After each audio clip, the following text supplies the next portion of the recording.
అవునండి.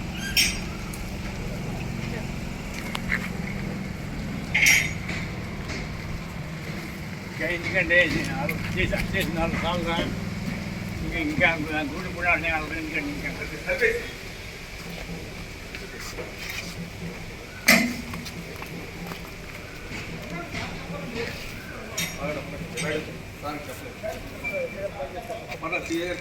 ఒకసారి ఏసీ కూడా బీచ్ ఫెస్టివల్ కూడా సార్ ఎస్పీ గారితో పెట్టిద్దాం.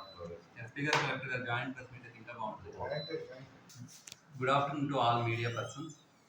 మన ఎనుకుదురు పోలీస్ స్టేషన్లో 17వ తారీఖు ఈ నెల అంటే మే 17వ తారీఖున మనకు ఒక ఎఫ్ఐఆర్ రిపోర్ట్ అయిందండి. ఇందులో సారాంశం ఏంటి అంటే తిక్కిశెట్టి నటదేవేంద్రరావు అలియాస్ నటరాజు గారు అనే అతను రిటైర్డ్ పీటీ టీచర్ గారు, 84 ఏళ్ళ వయసు. ఈయన ఒక 10th క్లాస్ చదివి పాస్ అయ్యి ఉన్న బాలిక అంటే 16 ఏళ్ళ బాలిక మీద సెక్సువల్ అబ్యూస్ చేశారు అనే దాని మీద రిపోర్ట్ వచ్చింది. దాని మీద ఎనుకుదురు స్టేషన్ వారు ఎఫ్ఐఆర్ రిపోర్ట్ చేసి సమగ్ర విచారణ నిర్వహించి ఎవరైతే అక్యూజ్ ఉన్నారో ఈ తిక్కిశెట్టి నటదేవేంద్రరావు అలియాస్ నటరాజు అనే అతను ప్రైమాఫసి అతను అక్యూజర్గా భావించి ఈరోజు అనగా 1వ తారీఖున జ్యుడిషియల్ రిమాండ్కి పెట్టడం అయింది. గౌరవ మ్యాజిస్ట్రేట్ గారు ఈ రిమాండ్ని యాక్సెప్ట్ చేసి 13వ తారీఖు వరకు రిమాండ్లో ఉంచుతూ సబ్ జైలుకి పంపించమని ఆదేశాలు ఇవ్వడం జరిగింది. ఈ 13 రోజులు కొంత డిలే అవ్వడానికి కారణము అతని ఆరోగ్య పరిస్థితి. అక్యూజర్ 84 ఏళ్ళై ఉండటము, మెడికల్ ఒపీనియన్ ప్రకారం అతను కంటిన్యూస్గా మెడికల్ సపోర్ట్ కావాలని చెప్పేసి వాళ్ళు రిటర్న్గా ఇవ్వటము, ఆ తర్వాత మిగిలిన విషయాల వల్ల ఈ రిమాండ్ అనే విషయం కొంత ఆలస్యమైంది.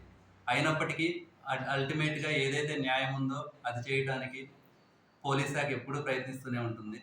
తర్వాత మన కృష్ణా పోలీస్ ఎవరైతే ఉన్నారో మహిళల మీద ఏది జరిగినా ఎంత చిన్నదైనా కానీ దాన్ని వెరీ సీరియస్గా తీసుకుంటారు.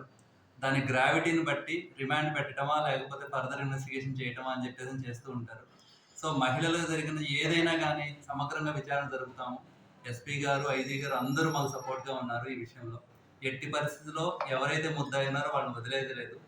సో చాలా జాగ్రత్తగా ఉండండి. ఇట్స్ అలర్ట్ కాల్, మనకి జరగకూడదు మన మహిళల మీద.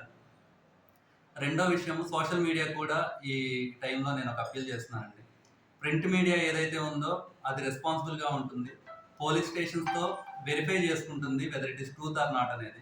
కొన్ని సోషల్ మీడియావి అవి ట్రూత్ని వెరిఫై చేయకుండా రాయటం వల్ల ప్రజల్లో కొంత ఆందోళన, కొంత భయం కలగడం జరుగుతుంది.